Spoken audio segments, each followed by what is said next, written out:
السلام علیکم۔ بسم اللہ الرحمن الرحیم۔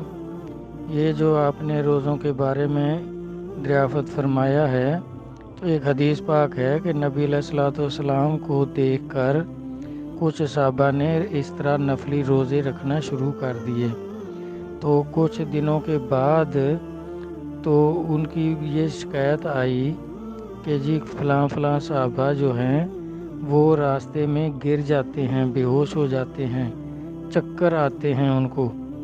تو نبی علیہ الصلوۃ والسلام نے فرمایا کہ ان کو بلا کر لاؤ، بھی پوچھتے ہیں ان کو کیا ہو گیا ہے۔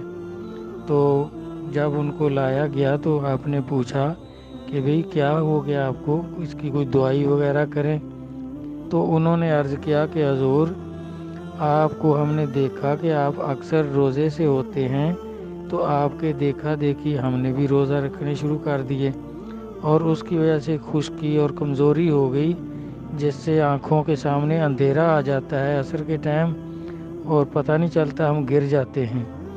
تو نبی صلی اللہ علیہ وسلم نے فرمایا کہ بھائی مجھے جو روزے رکھواتا ہے وہ مجھے کھلاتا پلاتا بھی ہے، اس لیے آپ نہ رکھیں، آپ کے لیے وہی 1 مہینے کے روزے فرض ہیں، تو آپ کو تو وہ نہیں کھلاتا، مجھے تو اللہ تبارک تعالیٰ جو روزے رکھواتا ہے تو مجھے کھلاتا پلاتا بھی ہے، تو آپ مجھ جیسے نہیں ہیں، نہ میرے جیسا آپ کا اللہ کے ساتھ تعلق ہے، تو یہ آپ کے لیے ضروری نہیں ہے، آپ کی برداشت سے باہر ہیں۔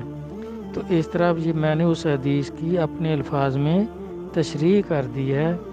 تو میرا بھائی نبی علیہ الصلوۃ والسلام کے جو کام ہیں یہ دیکھیں، سب مولوی بھی اور اولیاء کرام اس پر متفق ہیں کہ ہر سنت پر عمل نہیں ہو سکتا، قابل عمل نہیں ہوتی ہر سنت، لیکن ہر حدیث جو ہے وہ قابل عمل ہوتی ہے، کیونکہ نبی پاک صلی اللہ علیہ وسلم کی تو شادیاں بھی بہت زیادہ تھیں، جبکہ ہمارے لیے یہ حکم نہیں ہے کہ سرکار کے بارے میں تو مدارج نبوت میں ہے کہ آپ نے 37 شادیاں کی ہیں، 37 نکاح کیے ہیں۔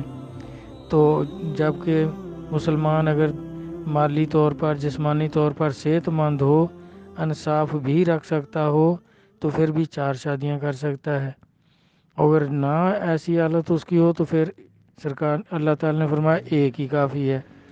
اب نبی پاک صلی اللہ علیہ وسلم نے اتنی کیوں؟ بھائی نبی پر کوئی پابندی نہیں ہوتی، نبی جو چاہے کرے، کیونکہ نبیوں کے لیے علیحدہ حکم ہے۔ آپ دیکھیں داؤد علیہ السلام کی 100 شادیاں تھیں، تو اب داؤدی جو ہیں وہ کیا 100 شادیاں کر سکتے ہیں؟ یا آپ مسلمان ہیں ہم کر سکتے ہیں؟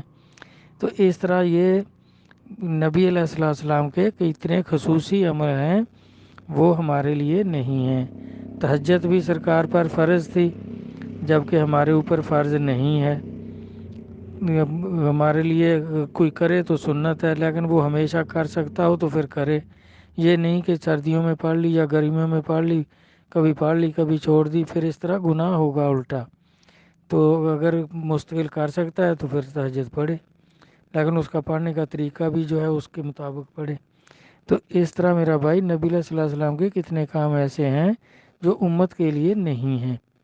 اللہ تبارک تعالیٰ قرآن و حدیث کو سمجھنے کی توفیق عطا فرمائے، آمین۔ اللہ حافظ۔